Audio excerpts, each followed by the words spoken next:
नमस्कार दोस्तों, स्वागत है आपका एग्जाम बुक चैनल में। दोस्तों, इस वीडियो में मैं आपको थोड़ा सा डिफरेंट एक टॉपिक लेने वाला हूं जिस जिस टॉपिक में सबसे ज़्यादा बच्चे जो है परेशान रहते हैं। देखिए, आपको पता होगा कि जेल वार्डन का जो एग्ज़ाम है उसमें नेगेटिव मार्किंग है। ठीक है।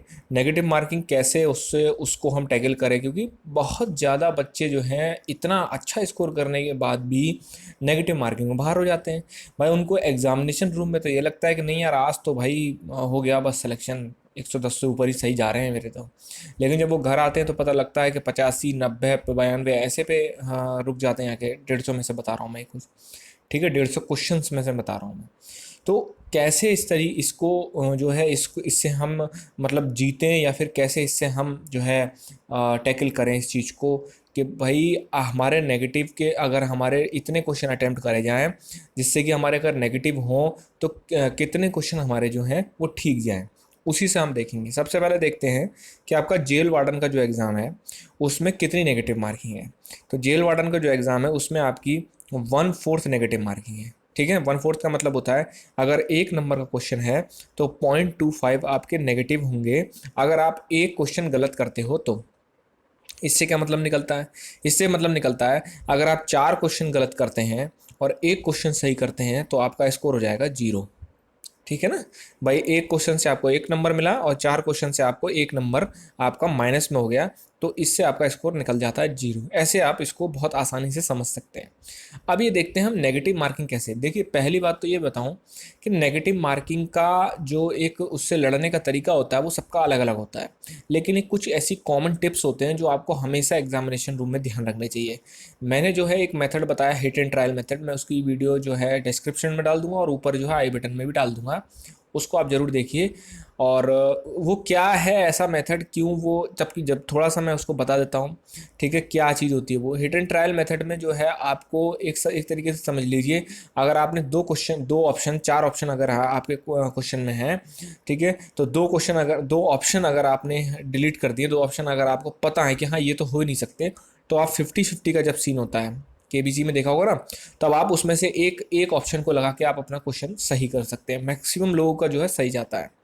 तो अब इसको हम कैसे लड़ें, इससे नेगेटिव मार्किंग से किस तरीके से हम लोग इसको टैकल करें, तो ये चीज़ हम लोग देखते हैं। देखिए, सबसे पहले आपको एक चीज़ करनी है। सबसे पहले पहला टिप जो है वो ये है कि जब आप पेपर को खोलें, ठीक है, तो आप सीधे उस पोर्शन पर जाएं जो पोर्शन आपको सबसे मजबूत है और सबसे ज़्यादा अच्छा लगता है।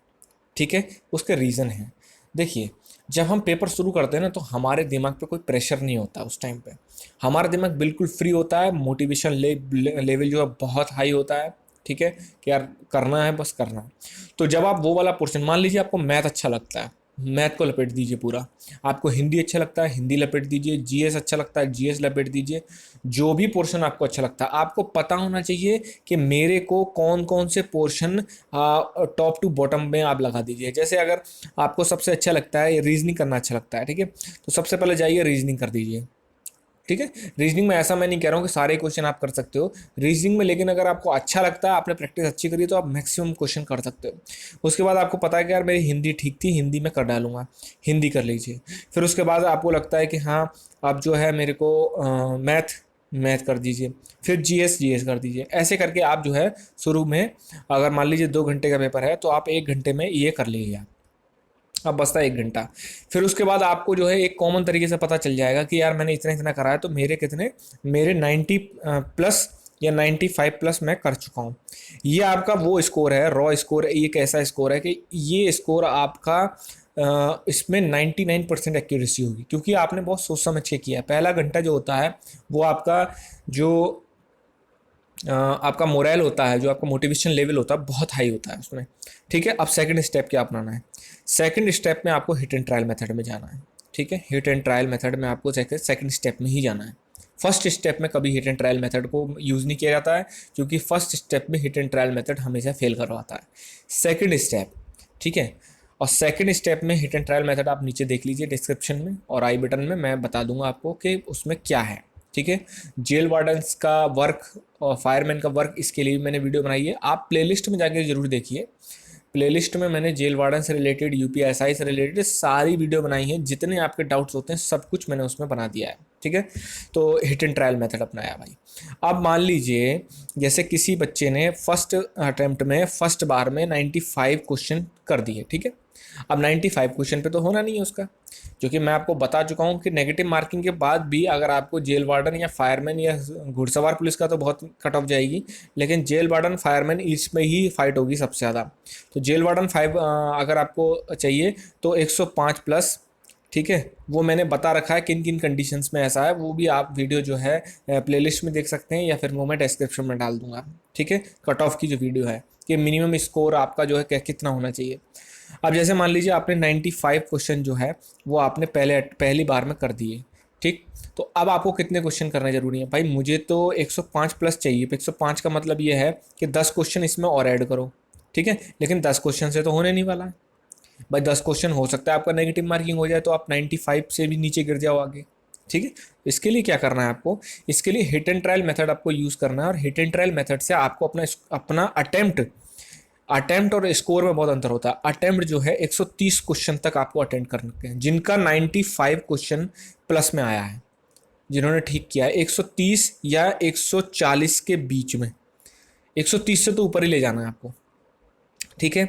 अब जैसे मान लीजिए आपने 130 से ऊपर ले गए, 130 से आप ऊपर ले गए, आपने जो है 140 क्वेश्चन पे अटेम्प्ट करा जाके, ठीक है। और मान लीजिए आपके 20 क्वेश्चन जो है वो गलत चले जाते हैं। 20 क्वेश्चन का मतलब ये है कि अब इसको 4 से डिवाइड करिए और ये हो जाता है 5 4 या 20। तो 25 क्वेश्चन आप 140 में से घटा दीजिए। 140 में से आप 25 क्वेश्चन घटाएंगे तो आपका आएगा 115 क्वेश्चन। 115 क्वेश्चन आपके बिल्कुल ठीक होंगे, इन्हीं से आपका स्कोर बनेगा, ठीक है। ऐसे आप यूज़ कर सकते हैं। मान लीजिए आपने 130 स्कोर किया, अटेम्प्ट किया, और उसमें से आपके जो है लगभग 16 जो है क्वेश्चन गलत हो गए। 16 को 4 से डिवाइड करिए, ठीक है। और ये होता है 4 चौक 16, 16 और 4 20, ठीक है। 4 चौक 16 मतलब इस 4 को जिससे कटा उसको इससे जोड़ दीजिए, 20 मतलब 130 माइनस 20, तो ये हो गया 110। आपका स्कोर आ गया, रॉ स्कोर। इसी से आपका स्कोर बनना है, और ये तो बहुत ही बेहतरीन स्कोर है, ठीक है। ऐसे आप दिमाग में अपनी कैलकुलेशन करिए। मैं कोई ऐसी रामबाण चीज़ नहीं बता रहा हूँ, मैं आपको बता रहा हूँ कि किस तरीके से आपको जो है कैलकुलेशन करनी है, ठीक है। कैलकुलेटिव माइंड कैसे करना है, ठीक। और दूसरा क्यों कह रहा हूँ मैं, देखिए, क्योंकि क्वेश्चन इस तरीके से आते हैं कि लगभग 10 से 15 क्वेश्चन ऐसे होते हैं जो नहीं करने वाले होते हैं। क्वेश्चन करने वाले कौन से होते हैं, क्वेश्चन नहीं करने वाले कौन से होते हैं, इनमें भी आपको बहुत ज़्यादा एक फोकस रखना पड़ेगा। ज़बरदस्ती आपको अटैम्प्ट नहीं करना है। मैंने बोला फर्स्ट बार में आपको वो करने जो 100% आते हैं, सेकंड बार में आपको वो करने जो 50-50 आते हैं, मतलब हिट एंड ट्रायल मेथड आपको अपनाना है। और उसके बाद आपको, अगर आपको लगता है कि नहीं यार अभी मैंने अटैम्प्ट कम किए हैं, तो आप जो है फिर जो 3 ऑप्शन वाला जो एक मेथड होता है जिसमें कि आपको 3 ऑप्शन पता नहीं होते हैं, एक ही ऑप्शन आपको पता होता है जो कि नहीं है, ठीक है। मतलब 4 ऑप्शन में से आप एक ऑप्शन को डिलीट कर पा रहे हैं, 3 को नहीं कर पा रहे हैं, वहाँ पर रिस्क हो जाता है थोड़ा सा। बट उसमें भी ये होता है कि यार कभी कभी जो है वो नसीब का खेल होता है, ठीक है। लेकिन ये दो मैटर जो हैं जिसमें आपको 100% वाला और हिट एंड ट्रायल, इसमें आपका एक्यूरेसी बहुत अच्छी चली जाती है, ठीक है। तो आप जो है ये कैलकुलेशन रखिए एग्जामिनेशन, और इसीलिए कहते हैं कि आपको जो है प्रैक्टिस सेट लेने आपको ज़रूरी है, क्योंकि प्रैक्टिस जो सेट जो होता है वो आपको यही करता है। नेगेटिव मार्किंग में आपको प्रैक्टिस मारनी बहुत ज़रूरी होती है, ठीक है। अभी से अगर प्रैक्टिस मारेंगे तो आपको ये पता रहेगा कि यार मुझे कितने क्वेश्चन अटैम्प्ट करने हैं कि मेरा जो है हो जाए। हर एक का अपना अपना मादा होता है भाई। किसी के चारों पोर्शन ठीक होते हैं, जीएस, हिंदी, मैथ, रीजनिंग।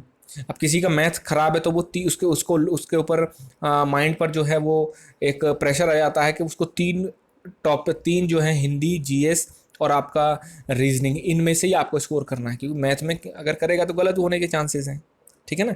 वो तो अच्छा है कि इसमें मैथ के क्वेश्चन बहुत कम आते हैं। तो आपको जो है इस तरीके से स्कोर करना है। मान लीजिए किसी ने 110 स्कोर किया, देखिए कट ऑफ वाली जब आप मेरी वीडियो देखेंगे, कट ऑफ वाली नहीं, मैंने उसमें बताया कि स्कोर कितना आपका होना चाहिए मिनिमम। वो इसलिए कि आप यार नंबर ऑफ़ कैंडिडेट्स देखो, और फिर कितने टाइम से कोई एग्ज़ाम नहीं आया है। 4 9 5 6 8 में जो बच्चे फेल हुए हैं वो भी इसके लिए इसमें लड़ रहे हैं, वो पूरी ताकत से लड़ रहे होंगे। फ्रेश लड़के भी होंगे, ठीक है। तो जो कंपटीशन लेवल है वो अच्छा है, वैकेंसी के नाम पे उतनी वैकेंसी नहीं है भाई। अगर आप इसको कंपेयर करो कांस्टेबल से, तो कांस्टेबल में 49,000, ठीक है, वैकेंसी थी। और इसमें आप कितनी टोटल वैकेंसी 8,000 भी नहीं है इसमें, ठीक है ना। तो वही एक चीज़ ये भी आप कंपेयर करके देखिए, तो कट ऑफ तो ऊपर जाएगी जाएगी आपकी, लेकिन नेगेटिव मार्किंग है तो ये भी आपको सही है। लेकिन नेगेटिव मार्किंग में भी के जो है आजकल कोई कट ऑफ नहीं जाती। तो आपको सेफ स्कोर, सेफ जोन में अगर आप रहना है, आपको मतलब 100% सिलेक्शन चाहिए, तो 105 प्लस में ही आप ठीक करें, मतलब कटते कटाते आप इससे ऊपर ही ऊपर रहें, तो ही आप किसी एक में लटक सकते हैं, अदरवाइज तो आप बाहर हैं, ठीक है। तो आप मान लीजिए आपने जो है 110 क्वेश्चन स्कोर करे, 110 क्वेश्चन करके अटेम्प्ट करके और आप आ गए। अब 110 क्वेश्चन में मान लीजिए आपके जो हैं 8 क्वेश्चन गलत हो जाते हैं, ठीक है, 8 क्वेश्चन आपके गलत हो जाते हैं, तो 8/2, 4×2 8, 4 और 8 और 2 10, ठीक है, 8 और 2 10, 110 माइनस 10, तो 100 पे आप अटक गए आगे, 100 क्वेश्चन पे। तो उसमें क्या रहेगा, उसमें आप उस रेंज में चले जाएंगे। जो बच्चा जो है वो दिन और रात बस यही सोचता रहता है कि यार मैं तो मार्जिन पे हूँ, मेरा तो हो भी सकता है, नहीं भी हो सकता। तो आप आगे की रनिंग भी अच्छी नहीं कर पाओगे और आपका किसी चीज़ में मन ही नहीं लगेगा। ये मैं बता रहा हूँ, ये प्रैक्टिकल चीज़ें बता रहा हूँ। अगर आप इस रेंज में तो कभी मत आना, ठीक है। इस ये जो होती है ना रेंज, जिसमें कि बच्चा डिलेमा में रहता है, हर समय दुविधा में रहता है कि यार होगा नहीं होगा, या तो सीधे फेल की रेंज होती है या होती है पास की रेंज, ठीक है। ये बीच वाली रेंज जो होती है बहुत खतरनाक होती है। क्यों? अगर आपका आ गया तो सीधी सी बात है, आप रनिंग आपने कर ही नहीं होगी मन से, रनिंग नहीं करी होगी तो आप बाहर निकलोगे, फिर ज़िंदगी भर अपने आप को कोसोगे। इसलिए मेहनत करो, बढ़िया तरीके से मेहनत करो। आप मुझे कमेंट बॉक्स में बताओ, मैं सिलेबस डालूंगा, बाकी बहुत सारा सिलेबस मैं डाल चुका हूँ, ठीक है। आप उसको देखो जाके, जीएस का सिलेबस है, सब चीज़ मैंने उसमें धीरे धीरे करके मैं डाल रहा हूँ। अब यूपीएसआई से रिलेटेड भी मैं काफ़ी चीज़ें डाल रहा हूँ, आप जाके देखिए। मोटिवेशन लेवल अपना हाई रखिए, ठीक है। जिन बस एक चीज़ याद रख लीजिए कि अगर सिलेक्शन लेना है तो भाई लेना है, बस दूसरा कोई ऑप्शन नहीं होना चाहिए आपके पास। क्योंकि अगर आपके पास दूसरा ऑप्शन होगा तो आपका इस पेपर में तैयारी में मन नहीं लगेगा। सेकंड ऑप्शन आपके पास नहीं होना चाहिए। जब सेकंड ऑप्शन नहीं होता है तभी आप जो है वो चीज़ आप कर पाते हो। थैंक यू दोस्तों।